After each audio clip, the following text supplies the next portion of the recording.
Salut tout le monde, c'est Anna. Je vous retrouve dans cette vidéo en fait pour vous parler de l'importance de gérer son stress et de surtout comment y arriver. Parce que ça c'est la grande question derrière. Alors je suppose que vous aussi en vacances, vous vous sentez plus détendu, vous vous sentez plus heureux, c'est vachement plus agréable que le quotidien on va dire. Je suppose que vous aimeriez aussi, peut-être, vivre plus comme ça votre vie de tous les jours. Parce qu'il est vrai que souvent, notre vie quotidienne, voilà, on a nos problèmes à gérer, on a des obligations, c'est un peu la course, on peut se sentir assez tendu et stressé pendant toute la journée et il n'y a peut-être que le soir où on peut lâcher. C'est le cas de beaucoup de gens, moi je vois autour de moi ou des gens qui m'en parlent, qui me disent ouais comment je peux faire pour vraiment gérer ce stress, waouh quoi. C'est compliqué. Alors qu'en vacances je suis tellement bien. Et c'est vraiment ça la question.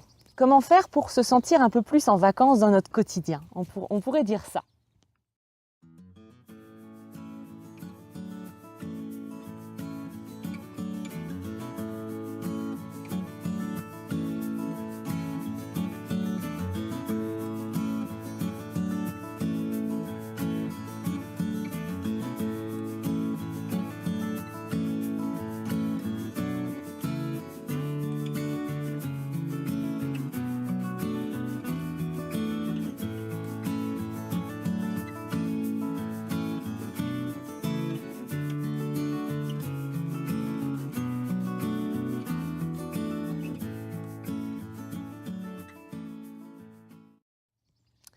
Et surtout, voilà, pourquoi c'est important en fait de pas tout le temps être stressé ? Parce que le stress en fait, c'est quelque chose de naturel et de positif, mais seulement si ça dure pas très longtemps.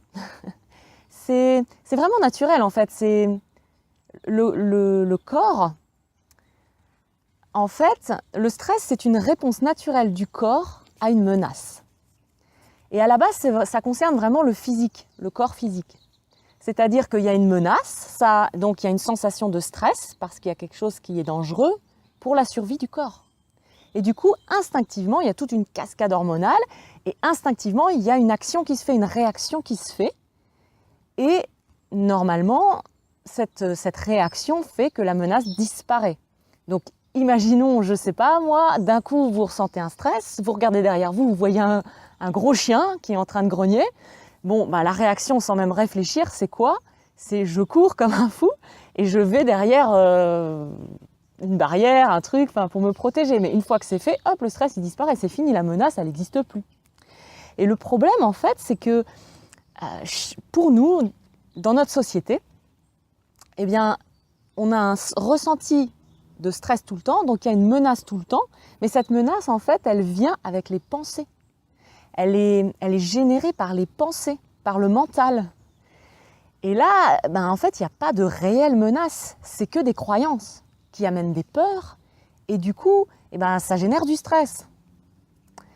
Et ça pose un vrai problème. Parce qu'en fait, ces croyances-là, ces pensées-là, elles sont tout le temps là. Donc ça génère tout le temps du stress. Et on les alimente. Le mental alimente tout ça. Donc il alimente ses pensées, cette peur, ce stress, et c'est une boucle, c'est un cercle vicieux, quoi. Et quand on est là-dedans, par contre, ça donne un stress chronique, et ça, par contre, ça va engendrer des maladies, ça va engendrer de la dépression, du burn-out, ça va engendrer toutes sortes de dysfonctionnements physiques et psychiques chez nous. Et c'est pour ça que c'est important en fait de savoir gérer son stress. C'est pour ça que c'est important de ne pas passer en stress chronique. Parce que quand c'est le cas, on tombe dans des pathologies après. Le corps nous le dit en fait, tout simplement. Le corps est l'intelligence du corps, tout simplement.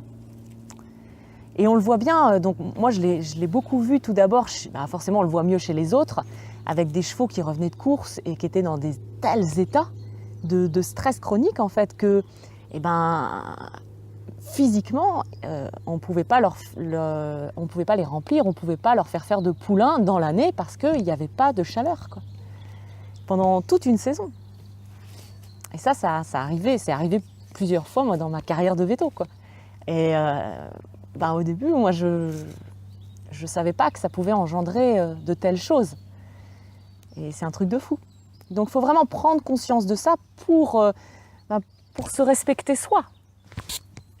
Parce que c'est vrai que dans notre société, en fait, on ne se respecte pas, on ne s'écoute pas. On n'écoute pas tous les signaux du corps. On n'écoute pas nos émotions, ou peu, enfin de plus en plus, mais à la base, c'est pas du tout ça. On est dans une société de performance, on est dans une société où on doit être efficace, où on doit en faire toujours plus, on nous en demande toujours plus, où on se demande soi-même toujours plus. Et du coup, il n'y a pas d'écoute de soi. Et il n'y a pas d'écoute même de notre physique. Quand il y a quelque chose qui ne va pas, eh ben on prend un cachet pour suivre notre planning, quoi. Et on fait tous ça. Jusqu'à qu'il y ait un moment où ça ne va plus. Moi, ça a été mon cas. Je pense que je ne suis pas du tout la seule, je le sais d'ailleurs. Parce qu'on voit de plus en plus de gens qui commencent à s'écouter parce que c'est plus possible de vivre comme ça.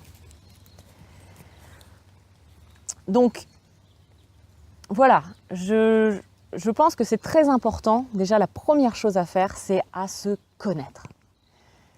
Connaître nos limites. Connaître nos besoins aussi. On a tous des besoins spécifiques, des besoins différents. Et c'est pareil pour les limites aussi. On a des limites physiques et on a des limites psychiques et il faut les connaître pour pouvoir écouter ça et se respecter. Et on doit aussi connaître nos croyances limitantes, on doit aussi connaître nos blessures parce que les blessures à l'intérieur de nous, le fait qu'on ait ces blessures d'abandon ou de rejet ou de trahison ou de toutes les blessures qu'on peut avoir au fond de nous, c'est important de les connaître parce qu'elles vont tout le temps revenir dans notre vie à travers nos relations. Et si on ne les connaît pas, ça engendre aussi du stress. Les croyances limitantes, c'est pareil. Quand on croit certaines choses, ça engendre de la peur et du stress. Si on ne les connaît pas, si on ne sait pas que ça, c'est quelque chose auquel on croit, mais qui n'est la plupart du temps pas vrai, on tombe dedans en fait. Et on repart dans du stress. Donc c'est vraiment important de se connaître au maximum. Donc de toute façon, ça va se faire tous les jours. Si on s'observe, si on est à notre écoute, on va apprendre à se connaître. Et ça, c'est top. C'est top. Et ça, c'est se connaître, apprendre à se connaître, prendre le temps de se connaître. C'est le respect de soi, c'est l'amour de soi qui grandit avec ça. Et la deuxième chose, c'est de s'écouter, bien sûr. La deuxième chose, c'est de s'écouter. C'est vraiment de se prendre en considération, de prendre en considération nos ressentis, nos émotions, nos douleurs physiques, nos inconforts physiques, notre mal-être ou notre bien-être. Tout ce qui se passe en nous, juste d'être à l'écoute pour voir si on est aligné ou pas. Parce que quand il y a un mal-être, un malaise ou quoi, il y a quelque chose là. Il y a quelque chose qu'il faut aller voir, c'est tout. Et la troisième chose, en fait, c'est vraiment de connaître toutes les indications de stress chez nous. Parce que c'est personnel quand même. Il y a certaines personnes qui vont être irritables. Il y a certaines personnes qui vont se fermer, qui vont être froides, qui vont être distantes. Il y a certaines personnes qui vont être colériques, qui vont tout le temps se mettre en colère. Il y a certaines personnes qui vont être agressives. Il y a certaines personnes qui vont être intolérantes aussi. Tout ça, c'est des petits signes qui montrent en fait le stress en nous, la pression en nous, la tension en nous. Et il faut savoir, nous, en tant qu'individu, c'est quoi qui se passe, c'est quoi qu'on reflète quand on est stressé. Parce que du coup, on va pouvoir en prendre conscience et on va pouvoir voir ce qui nous stresse. Et voilà, c'est une croyance, voilà, c'est une blessure, voilà, là, c'est une limite. Hein, là, physiquement, je ne peux plus ou mentalement, je ne peux plus. Ou alors c'est un besoin qui n'est pas respecté. Et ça crée un stress dans le corps. Et tout ça, ça va nous permettre de corriger le tir. D'aller vers nous-mêmes, de continuer en étant à l'écoute de nous-mêmes, de vraiment de nous respecter, quoi, dans notre intégrité, dans notre individualité. C'est ça qui est important. C'est ça qui est important pour qu'on se sente bien, qu'on soit heureux et épanoui.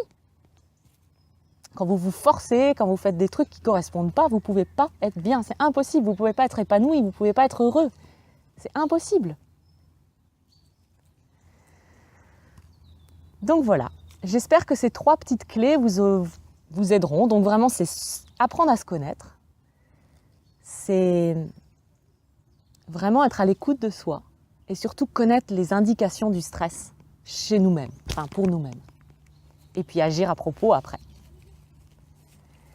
Alors si cette vidéo vous a plu, vous a apporté de la valeur, n'hésitez pas à la liker, à la partager, vous pouvez me laisser un commentaire, j'y répondrai avec plaisir.